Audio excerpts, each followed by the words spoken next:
What's up, YouTube? I'm Drew of the Drew. I want to show you guys some really cool stuff we can do with the Eventide plugin, Tverb. Alright, so let's check out that sound we heard at the beginning of the video.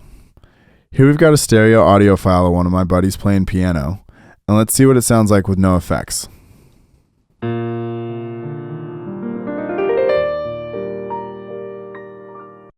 Super awesome. Let's see if we can take it to another dimension with Tverb. Alright, and here we have the plugin. As you can see, it's split up into 3 parts. These channel strips correspond to the 3 mics in the virtual space up here. Mic 1 is the close mic'd sound, and mic 2 and 3 can be moved around anywhere. For this, we're going to move mic 2 all the way to the back on the left, and we're going to move mic 3 all the way to the back on the right. And then pan their channels all the way hard right and hard left. This section controls the character of the room. You have a high and a low EQ, as well as a decay and diffusion time. For this, we're going to want the decay as long as it goes, and let's crank up the diffusion a little bit just to make the sound a bit bigger. Now let's listen to what it sounds like.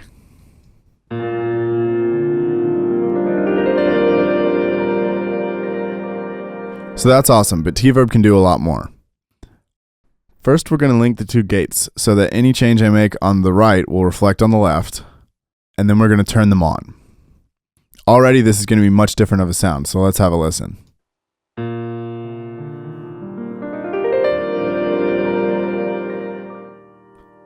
So as you can see, there was a little puff of reverb after this high dynamic point here because the gate was triggered. The threshold is going to be the money knob here because the lower it goes, the more piano is going to be let in, and the higher it goes, there will be less piano that gets in. So we're going to go ahead and set the threshold around 22, but keep in mind that this is going to have to be different for anything that you put into this plugin. From there, we're going to need to make the release time longer so that we can hear more of this big reverb. And we're also going to make the hold time longer and then turn the attack time down so that the reverb is less obvious. Let's listen now.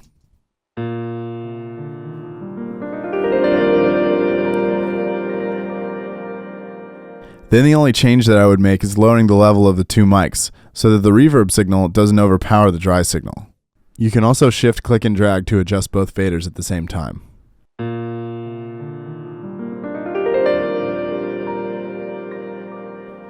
Let's find a part later in the song where there's quiet followed by loud followed by quiet, like here, and have a listen.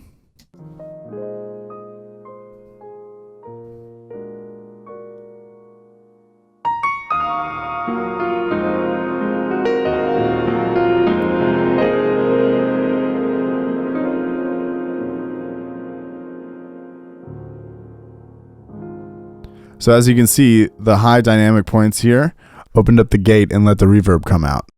This is the exact type of sound you're only going to be able to get using Tverb. And that's just one example of a way you could use Tverb in your mix. Be sure to subscribe to Eventide's channel so you can stay up to date with all of the cool new technology they have coming out. Rock on.